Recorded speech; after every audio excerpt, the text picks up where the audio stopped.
This is Optimal Living Daily, Relationships, Episode 11. Can I reach out to him on social media when we're first starting to date? By Evan Marc Katz of evanmarckatz.com. And I'm Joss Marie, your personal narrator every single weekday, reading you the best blogs covering relationships. It's just like a big audiobook or audio blog, but from a bunch of different authors. And we're actually going to have brand new authors for the next couple of days. They're all men. It wasn't planned that way. We're waiting to hear from a couple more female authors that we're trying to get permission from. And if you follow any that write about relationships that you'd love to hear on this show, let me know. Come by oldpodcast.com to get in touch, or even better, is to join our Facebook group. The shortcut link is oldpodcast.com/Facebook. So, today's new author is Evan Marc Katz, who is actually a dating coach for women. He's been doing it for almost 15 years. And why does he coach women specifically? In his words, men need more help, women ask for help. So there you have it. I'll give you a little more info about him at the end, but for now, let's hear his post as we optimize your life. Can I reach out to him on social media when we're first starting to date? By Evan Marc Katz of evanmarckatz.com. Quote, I read your book, Why He Disappeared, and really enjoyed it. Thanks for all the great advice. Even after reading the book, though, a man I recently dated disappeared.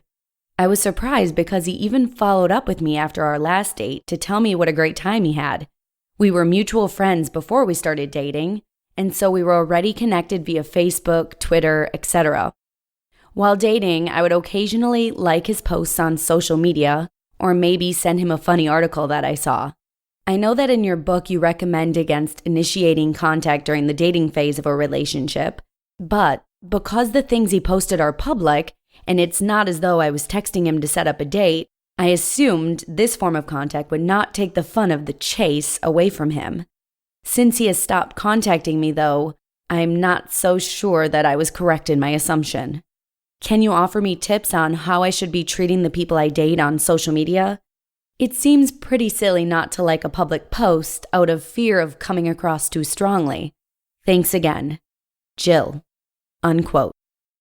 One of the trickiest things about publishing anything is that the second you're done with it, you realize it needs further revision.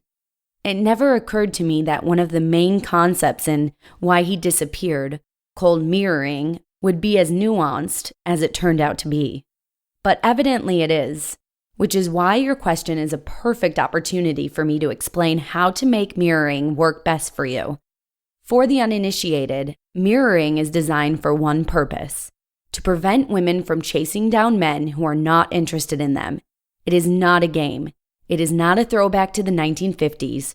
It requires no thought and very little effort. Mirroring presumes one basic thing about that guy you like. If he's interested in you, he'll let you know. So, if he texts you, text him back right away. If he calls you, call him back right away. If he says he wants to see you this weekend and you're free, say yes. If he says he wants to be your boyfriend and you feel the same, say yes. Mirroring is reactive, not proactive. It gives men the space they need to choose you, prevents you from looking needy and desperate, and reveals what men are thinking, all without doing anything. Mirroring is based on confidence, not insecurity. You should never have to chase a guy down and remind him that you're alive and available and want to see him.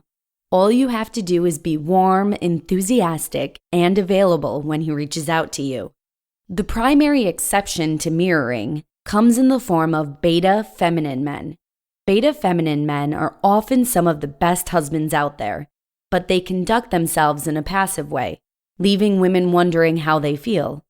In short, these nice guys are so insecure about pursuing you and making a move that they often wait for you to express interest in them. You can call me, might be their mantra, which is fine. However, this puts you in your masculine energy and forces you to be the one to reach out to him to gauge his interest and availability. As a dating coach for women, I don't like that model, nor do most of my clients. They may be proactive superstars in real life, but they tend to prefer being courted by men. Which brings us back to the beginning. When a man is interested in you, you don't have to do anything except say yes. You never have to reach out to him because he will do it for you. It's in his best interest. Whether he wants to get laid or whether he wants to be your boyfriend, you have to trust that. Bringing this back to you, Jill, I wouldn't worry too much that you scared off an otherwise interested guy by liking his Facebook posts. I would say that, in general, I would avoid initiating anything with a man until he's your full-fledged boyfriend. Let him do the chasing. Let him wonder when you'll call him back. And let him worry about whether he's good enough to be your boyfriend. The second you start texting him, sending him photos, and following his every move through social media, you've signaled one thing to him. You've already won. You don't have to reach out to me. You don't have to wonder what I'm thinking. You don't have to do anything because I'm pursuing you. Because I like you. Because I want you to be mine. Suddenly, there's no mystery, no dance, no wonder. Just a girl chasing a boy through the schoolyard to get his attention and wondering why he's not chasing her instead. Do nothing, Jill, and watch the men who really want you step up to the plate. If you like this post, share it with your friends who need it. You know who they are.